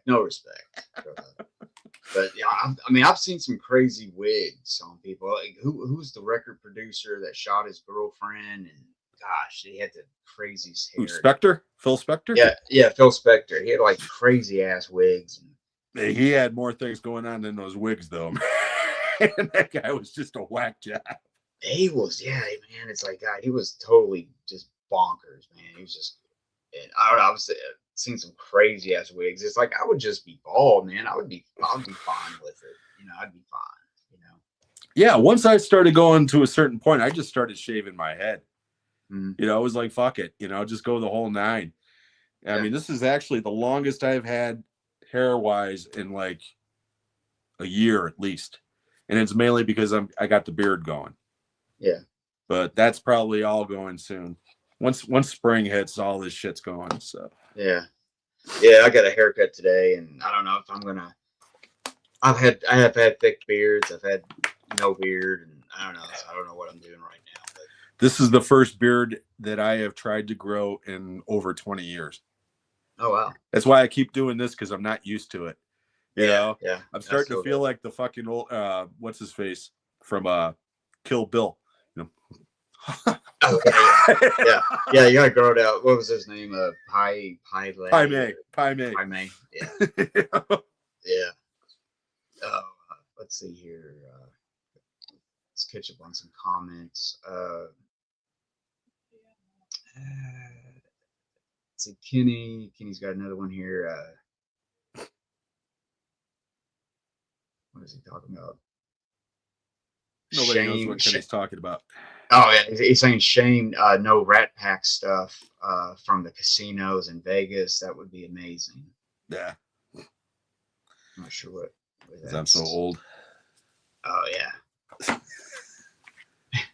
And then Gino, I think the most out of touch cash grab is David Ruffin's son charging over $100 for a hoodie with his dad's face on it just because it has some actual gold on it. Did you hear about Vinnie Vincent? Oh yeah, I got it, man. You want to hear the greatest album of all time? It's only going to cost you, what was it, like $10 a track or some shit? Or no, it was like going to be like $200. Yeah, some crazy ass shit. And it was like, no, thank you. He's just totally bonkers. I don't know. He's just lost all like credibility anymore and stuff.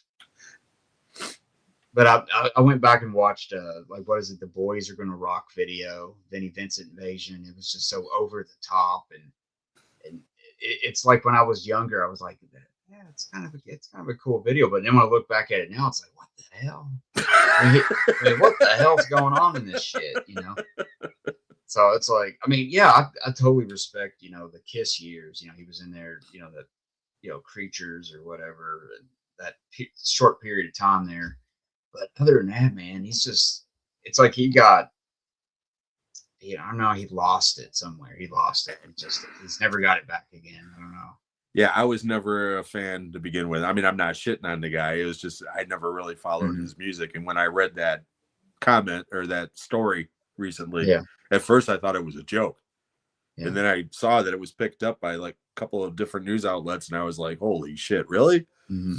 Yeah, he's I don't know, he's lost his mind, but yeah, there's people out there though that are just religious about him, and I don't get it really. I mean, he was good for what he's good. What he did good was good, classic, whatever. But then just this whole other part is just too much. I got no problem with somebody trying to make a living, okay, but know your worth. Mm-hmm. You know what I mean? Yeah. Yeah, he had this plan like that. He ain't fucking Taylor Swift. She could get away with that shit. Probably. I guarantee people would spend that kind of money for her album. Yeah. Yeah, he was like, I wouldn't. He had this plan. He told his manager or somebody was like, okay, we're going to sell him for $200, and he's only going to sell X number of CDs to begin with. So he has this plan, like if he sells that, he's going to make like $20,000 or something. There's something weird like that. It was just like, just put the damn thing out, and you know, and I don't know what's going on with Vinnie Vincent, man. It's just, he's a mess. It is a mess. Let's see here. Kenny said Cool and the Gang opened up for Van Halen, which that was like a head scratcher. I mean, Cool and the Gang's cool, no pun intended, but it was like Cool and the Gang's gonna okay. And remember, Kiss had a painter or somebody doing a painting, like that port. No, I don't know that one. Oh yeah, like they didn't have an opener. They had this guy that would paint something, and then they would auction it off afterwards or something. No. I I Wow. swear, man, it's true. I It's just had a vision of a guy standing up on stage and just painting and people watching him. yeah, exactly. He's not a comedian, you know. There was like part of the tour that, and then another part of the tour he actually had like I want to say Jim Brewer open, or Jim Brewer Oh, open the for Goat something. Boy? Yeah, Goat Boy. Yeah, the comedian. And I don't know if it was Kiss or if it was. I think it was Kiss, but it was just like, I don't know, man. I don't know about that. I'd rather just see a band open. Ziggy Marley opened for Van Halen when I seen him, and that was Greg. He said, and he was like, "What the f?" Yeah, I don't I don't remember remember who that. opened for him in '84, but Alice in Chains opened for him on the Carnal Knowledge tour. I know that. Yeah, I knew about that one. Yeah, just talking about Hagar's a nice guy, Mr. Dan. Actually, it just came back to me. I do know who opened for him in '84. Autograph. Oh, Autograph. Because that song was just hitting. Turn up the radio, because the whole time they were on, people were sitting down, and then as soon as that song, that was like the last song they did, then people went nuts, so yeah. Yeah. Let's see, Gino. Let's see. Gino says his music taste is diverse. He loves Motown, glam metal, classic country, and Euro disco. Yeah, that's a variety. That's eclectic. Sure. Very eclectic. I mean, I'm the same way. I like a lot of stuff. I like everything except for, well, I'm not a big country guy. I'm not a big hip hop guy, and I'm not opera. Other than that, I'll listen to just about anything. Yeah, I think if you appreciate music, you're gonna find that you like a lot of different stuff. You may not, people may not admit it, but they do. But Kenny said 5150. The song is awesome live, and Greg likes Scorpions. Taken by Force was amazing album, classic album. I agree. Let's see. Mr. Dan said he saw the same tour. Jim and Rat was very high energy. Yeah, they were great. Yeah, and they were. Squire was good. I mean, I don't want to make it sound like Squire was horrible. I don't think he pranced around in a pink, onesie. But yeah. Was that the album? Was that the album with the video? With the Signs of Life was the album, yeah. And Rock Me Tonight was the single. Yeah. And again, it's not a horrible song, but that video killed him. It just did. Because even the first time I saw that video, I was like, "What the hell is this?" but truth be told, man, there was a lot of those kind of videos out there that was just like, "What the hell is this?" Yeah. There was. I can't think of any, but I know there was just quite a few. That one's kind of burned into my fucking brain, So it was the first time I heard that, I was just like, "Oh no!" Or first time I saw it, rather, I was just like, "Oh no, Billy, what did you do?" Yeah, it took him a long time. You watch his other videos, and they're all just him on stage. Those, Stroke Me, and In the Dark, and Lonely as the Night. All those original videos are just him on stage, lip syncing like he's in a concert. Okay, if they would have stuck to that formula, that album probably would have been huge. Yeah. Instead, they got him laying on his bed like a teenager, waiting for the phone to ring, and then prancing around like, it's not good, man. I just couldn't. I don't know, man. I don't know. I know the story. Like, everybody was telling him, like, "Yeah, you got to do this. This is going to be great. And it's going to be a hit." And it was just like, okay. It's like the only video that was gayer, and I mean, I'm sorry, I know that makes me sound like a homophobe, and I'm not, but was around that same time, Mick Jagger and David Bowie doing Dancing in the Street. Yeah, I think all the different colors, the day glow colors, just didn't help it. You know what I mean? The purples and pinks. Come out, South America. as a little kid, you just didn't really question it much. It was just that's what it was, and you just didn't. And now you think back about it, you just like, what the? Oh yeah, that was like me as a in the early '80s, watching David or Rob Halford rather, Judas Priest and all of his leather get up, and thinking, man, that is the manliest man. Yeah. Not realizing that he's like ready to go into the Blue Oyster Bar, Yeah. Yeah, I know. It's just like you thought it, but you just didn't really say it. But at the same time, but that's Robert Halford, though. It's just badass, and it's like, whatever. It's like, no way, man, that dude's getting more pussy than you, that sort of thing. I mean, seriously, that's the way we thought as kids, Yeah. There was certain artists. There were certain artists that you kind of knew. Other ones, I gotta admit, at the time, it was right there in plain sight, and it was like, and again, I'm not slamming anybody, live and let live. I'm all for it. If you're happy and you're not hurting nobody, go for it, But looking back now, I watch some of those old videos and shit, and it's like, holy shit, how did I not see that? Yeah. Well, it was just the time, that's what's hard to tell younger people now. It's like back in the 80s when you were younger and you would see stuff, and it was just a different time, and you didn't really think too much about it, or I don't know. It was just weird. I don't know. You just didn't. Well, it's funny, Mike. When I was a kid, okay, or in the '80s rather, which I guess I was still a kid. I was a teenager at least, but I'd be talking to my parents, and they'd be talking about how innocent things were in the '50s, okay, compared to then, and I'd be like, "Yeah, sounds boring." Blah blah blah blah blah.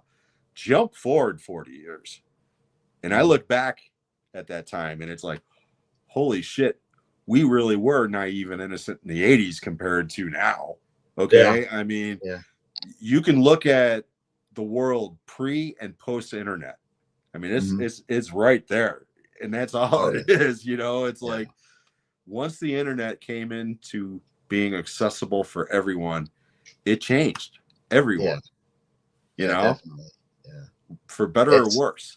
Yeah, it's true, man. It's just too much info. I think back then you got small doses. You had to read. It made an effort. You know what I mean? Like you had to go buy a magazine or something to read something about an actor or a musician, and videos and certain movies. Everything was slower, and everything.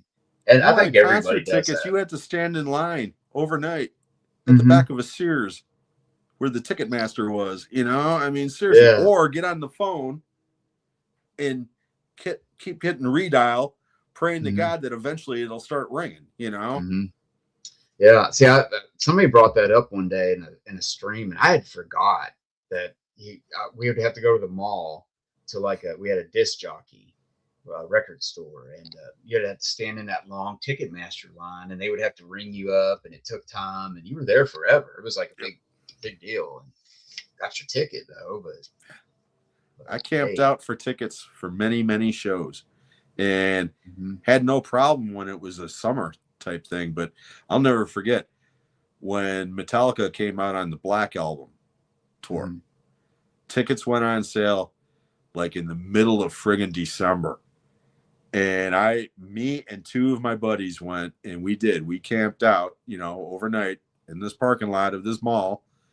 And we took shifts of standing outside like 4 hours on and off or whatever, because it was 10 below out there.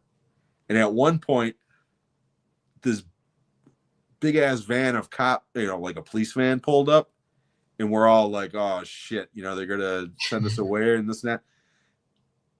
These cops pulled up, opened up the back, and they had hot chocolate, coffee, and donuts, and they just wanted to make sure that everybody in line was okay. And it was like, oh wow, I mean, that I never would have thought that, at the time. You saw a cop, and it was like, oh Jesus, I had the weed, that sort of thing, and it's like, but it's just a different time, man. They knew that we'd be out there, and they did. They came and checked on us and shit, and brought us coffee and hot chocolate. And it was like, wow, man, thank you, officer, that sort of thing. So yeah, that's cool. That's really cool. I mean, that shows dedication. We're gonna do this. Wait. Yeah, it was a great show too. People can bitch about that album all they want. That concert was incredible.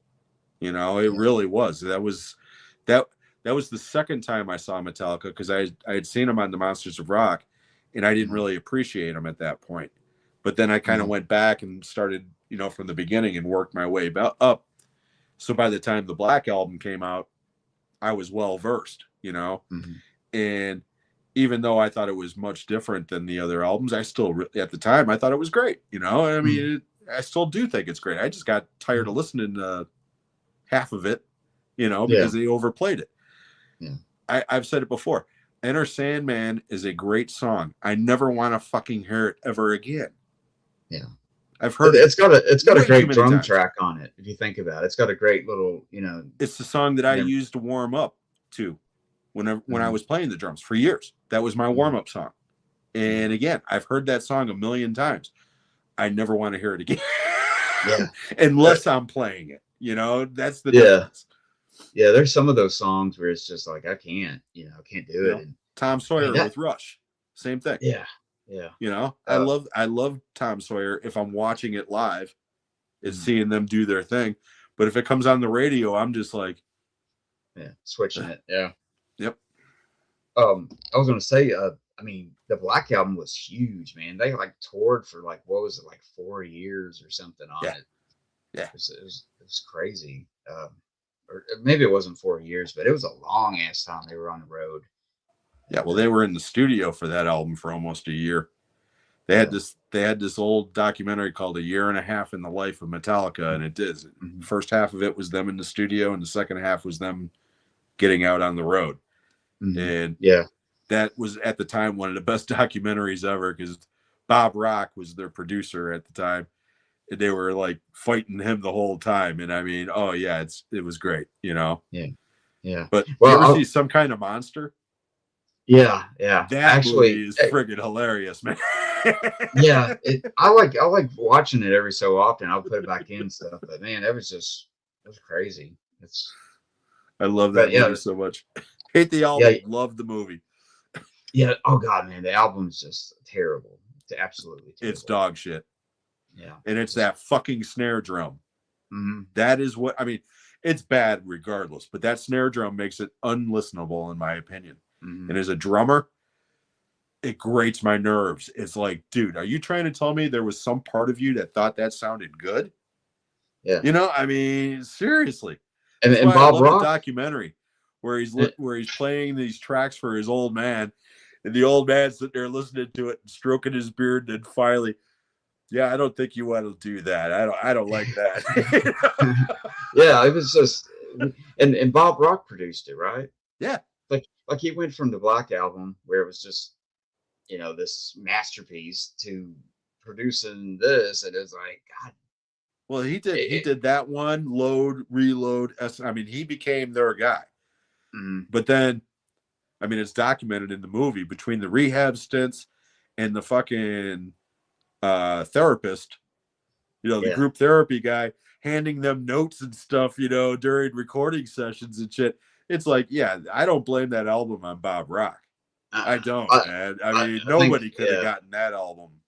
Yeah, I think that dude like totally just derailed them a little bit or something. They were just their brains were just not together. They're not, you know what I mean? They weren't together as a team. And it was just like, I can't even listen to it, man. That and the Lulu album, it's just like, I listened to Lulu. I never bought it. I listened to it like on Apple Music or whatever, just because I was curious. I don't think I actually listened to the full thing. I'd start a song and it'd be like, nope. I mean, I like, it's like I like some Lou Reed albums, but just Lou Reed mixed with Metallica, it doesn't work for me anyways. No. But some of the music, if it's just instrumental, is not bad.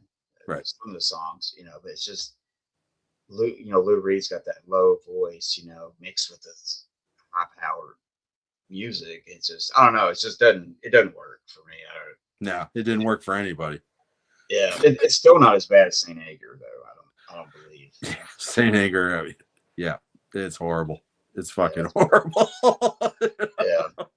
I remember back in high school, man, like they had the Clip 'Em All video. This was before, you know, Metallica did a video, because when they did one, that was a big deal. It's like, Oh yeah. Metallica's going to make a video. Wow, they're going to make a video. But we had this, me and some friend group, and we had this VHS that got passed around and borrowed, and it just wore out to watch the Cliff 'em All, you know, and it was one of those, it was one of those cool memories, you know. It was like one of those cool things. I think I still got that videotape. Oh yeah. I know I still got the live binge and purge tapes. Oh yeah. I don't have that. I have the that 1.5 year documentary, which is pretty cool concept video. But yeah, that was back when all the groups did that stuff. You know, they had the long form, you know, video and stuff. I miss that shit. Yeah, I doubt that we'll ever get that back. I don't think. Maybe. Who knows? I don't know. Let's see here. We'll probably wrap this up here pretty soon. We're almost at 2 hours. Yeah. Read a couple I got more. about another 10 minutes or so before my mom starts looking for me. Yeah, I'm getting about bedtime, anyways. Let's see, what is Kenny? Kenny said, "Honkin' on Bobo tour, the Aerosmith album. Cheap Trick opened, and Tyler had a bad night, and there was a chance for Cheap Trick to come back on, and Joe Perry actually apologized at the end of the show." Yeah, that was Kenny. Kenny saw that. And Gino said, "I wonder what Jim thinks of the Arizona band Icon.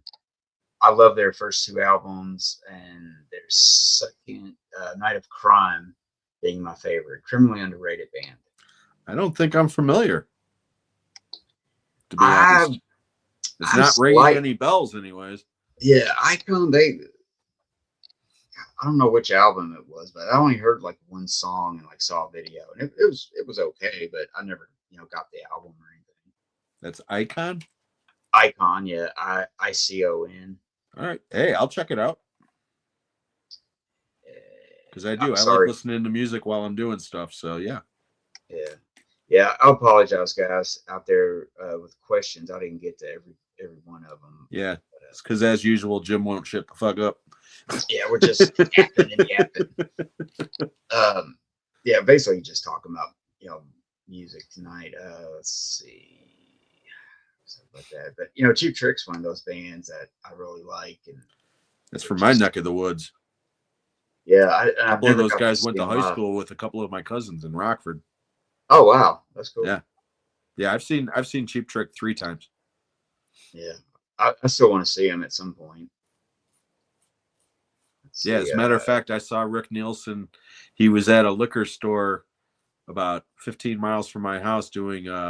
He's got his own line of whiskey, and he was doing like a meet and greet and signing bottles and stuff. And I didn't buy a bottle, but I went over there just to walk by and tell him, "Hey man, I love Cheap Trick. I love you, man." And he kind of did one of these back at me, and that was about it, you know. But yeah, it seems like everybody's got whiskey nowadays. Yeah, or tequila.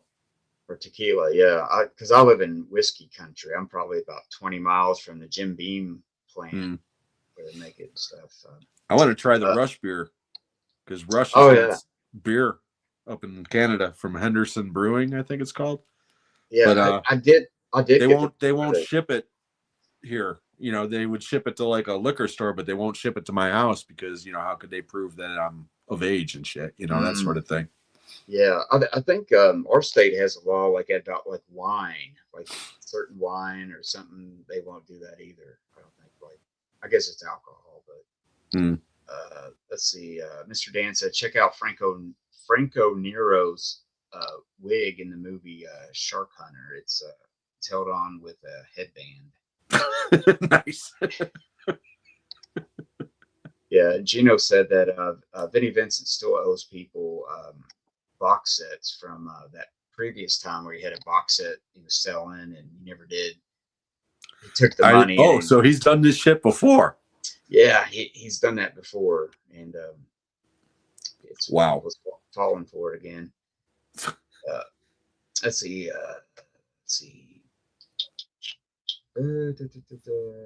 Jeff. Let's see, what did Jeff? Okay, Jeff said he was laughing. I got that film coming from Severin and to Dan, and I've seen pictures of Nero, with that wig on and stuff. Yeah, what's the name of the movie? Shark Hunter. Shark Hunter. Yeah, All I've right, never seen it. I'm gonna try to find that. It might be on the site that shall not be named because they got everything else. Yeah. The other day, I found out that there's actually 6 of the Sharknado movies out there, and there's like a box set floating around. It's like Kenny will be all over that shit. yeah, they're all on like what, Netflix or Tubi or something, aren't they?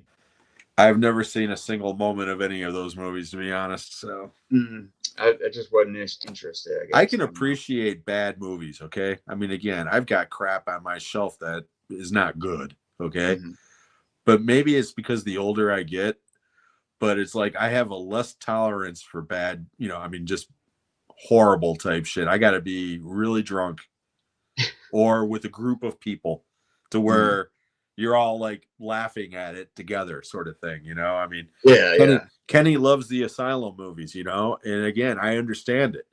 I just, it's like, I don't have enough time left on this earth to watch that shit. I'd rather watch something good. Yeah. The 80s had a lot of crazy, like all the like sex comedies, and you had all the ripoffs of the like teenage sex comedies. And I've watched a lot of crap. I mean, a lot of crap. Shit, we grew up with the Empire films and the Full Moon films and the Corman films and the AIP films, and the majority of those films were not good, but they were great. But now that I'm older, it's like, no, I'm actually going to go out and try to watch something that I'm hoping is actually good, not just good because it's so bad. You know what I mean? Yeah. You see some of them come out on 4K or something, and it just, all it does is make it look. You see all the effects, just make it even worse. How shoddy it is, and stuff. It's pretty funny. Let's see. We got Stacy. 8 Acres of Movies is here. He said, "Who would you cast in a Metallica biopic?" Jesse Plemons for Lars? Question mark. I don't know about that. I don't know. Because if it was a biopic, you would have to start when they were really young. Yeah. And Jesse Plemons would play them as they were like around the Black Album or the Saint Anger age. You know what I mean? As much as I like Jesse Plemons, it's just, I never watched that Dirt movie. Yeah. I read the book. And I thought the book was absolutely hysterically funny, but I had no desire to watch that movie because I was like, number one, it'll be the watered down version of the book. But number two, I just couldn't picture anybody else playing the guys from Motley Crue because they're so familiar to me from watching those videos and seeing them in concert and seeing interviews. And unfortunately seeing the Tommy Lee tape with Pamela Anderson, in addition to seeing the Vince Neil tape with his porn star girlfriend at the time too. I forgot her name, Janine something or other. But I missed those. I missed both of those. I never. Yeah, you're not missing much. Well, in Tommy Lee's case, you're missing a lot. Jesus Christ, man. Well, what I remember the Dirt movie, I think whoever the guy was that played Tommy as the drummer, Tommy Lee, was the best, the most believable of the whole group, like stuff. I know Pretty Boy Floyd or whatever was one of them, but I don't know who he played. I think he played Nicky, but I don't know. I never watched it. Yeah, it's more of a comedy. Like it's more very comedic. They're acting very buffoonish, and it's nothing like the book. Yeah, just kind of brushes on it a little bit, but not really anything like it. Let's see. We'll probably wrap this up with another question here. Stacy's got enjoyable when Greg and Sean would stream. Yeah, Greg and Sean were doing streams together before Sean passed. Oh yeah. Okay. Yeah. But anyways, yeah, we got bunch of good stuff. I'm good. I thank everybody for their questions and stuff. There's a lot of it's just like hi and stuff, you know, and stuff like that, saying hi to each other and stuff. But yeah, I mean, I don't know, man. I guess we could chat and bullshit for another hour, but it's good. Yeah, if I didn't have other obligations, man, I could talk to you all night long. It wouldn't be an issue, you know. Yeah, I have a lot of useless knowledge, but until now, this is when it all comes. Absolutely. It all happens. Yeah. This is where the magic happens, baby. Yeah. Yeah. Well, Jim, I guess we'll wrap her up, and I appreciate you coming on here and doing this, and I'll catch the show tomorrow and everything and all that good stuff. But yeah, thanks for coming on here. Thanks for everybody with the questions and stopping in and watching us gab about stuff. And I had a good time, man. I really did. I appreciate it. No, I had a great time. Thanks for having me. And anytime you want to do this, just reach out and let me know. You know where to reach me. And I would gladly come back. Like I said, I could talk to you all night long. So, and if I don't talk to you ahead of time, good luck on the upcoming surgery, of course. But hopefully everybody, if you get a chance, please stop over by Jen's channel tomorrow night, Villainous Vixen. I'm going to leave links on my channel. And like I said, if you were a friend of Sean's, or whether you just want to know more about him or how other people felt about him, by all means, please just stop by and say hello. Okay. Yeah, that's exactly what I was going to tell you, to let everybody know about that one more time and tune into it tomorrow. And so there we go. So thanks for coming on and all that good stuff. And, awesome. Talk to you later, man. All right. Thanks for having me, Mike. Yep, no problem. Good night, everybody. Yep. Good night, guys. Thanks a lot.